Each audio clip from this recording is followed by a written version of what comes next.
Je me présente, je suis le docteur Jamila Mahmoudi, je suis neurologue libérale et en même temps présidente de l'association algérienne d'électroneurommyographie et des maladies neuromusculaires. En fait, c'est une société savante qui est professionnelle et médicale et qui regroupe les neurologues et les neurophysiologistes algériens sur le territoire national. Et nos objectifs ou notre cheval de bataille, c'est plutôt la formation médicale continue de nos jeunes neurologues. Notre association se charge de tout ce qui est avancé et mise à jour de nos connaissances, tout ce qui concerne la pathologie ou les maladies neuromusculaires, c'est-à-dire toutes les maladies qui touchent à la fois le nerf, le muscle, la jonction neuromusculaire ou la fibre musculaire elle-même. Là, nous avons organisé cette fois-ci notre 3e congrès international et nous avons invité des experts en la matière qui sont différents pays. Nous avons la France, nous avons la Tunisie, nous avons pour la première fois un collègue du Mali. Et tout ça pour faire justement faire avancer les choses dans notre pays et surtout mettre à jour nos connaissances. Cette association, donc, comme je vous l'avais dit tout à l'heure, se charge de tout ce qui est maladies neuromusculaires, qu'elles soient génétiques ou acquises. Génétique, je vous donne par exemple l'exemple que tout le monde connaît, c'est les myopathies, la myopathie de Duchenne qui reste des maladies rares. Dans les maladies du nerf, nous avons par exemple les maladies de Charcot-Marie-Tooth, dans le génétique, qui sont également des maladies rares. Nous allons avoir également dans les myasthénies, dans la génétique, nous avons les syndromes myasthéniques congénitaux. Et maintenant, si je prends les maladies de la corne antérieure, nous avons ce qu'on appelle les SMA ou les amyotrophies spinales progressives qui sont quand même assez fréquentes dans notre pays. Et toutes ces maladies-là sont secondaires, surtout elles sont présentes chez nous parce qu'en fait le taux de mariage consanguin est assez élevé. Si je prends le volet maintenant des maladies acquises, nous avons par exemple pour la fibre musculaire la polymyosite.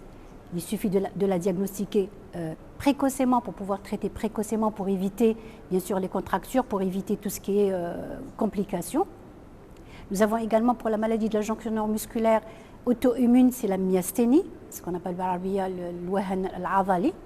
Et ça, c'est également, il faut diagnostiquer précocement pour pouvoir traiter le patient à temps.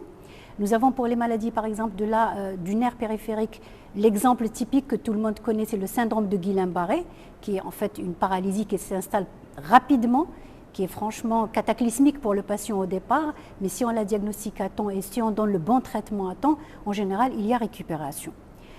Voilà, comme je vous l'avais dit, notre cheval de bataille reste la formation médicale continue des jeunes neurologues et on fait tout pour faire avancer les choses. Ça dépend de la maladie. Si on prend par exemple les maladies génétiques qui apparaissent à l'enfance, c'est généralement les mamans qui sont alarmées. Soit l'enfant ne sait pas marcher correctement, soit quand il marche, il fait des chutes, soit il marche en dandinant.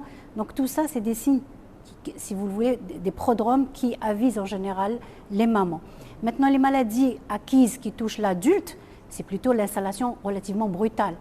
Quand vous prenez par exemple le syndrome de Guillain-Barré, c'est une paralysie qui s'installe de façon très brutale et ça attire directement l'attention. Notre congrès donc va durer sur 2 jours. Le premier jour, la matinée, là, nous avons des ateliers pratiques d'électroneurommyographie. L'électroneurommyographie pour faciliter les tâches, par exemple, quand vous partez chez un cardiologue, il vous fait un ECG, un électrocardiogramme.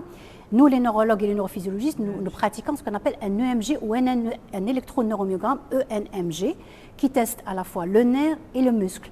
Et c'est lui qui va nous permettre de faire le diagnostic de telle ou telle pathologie neuromusculaire.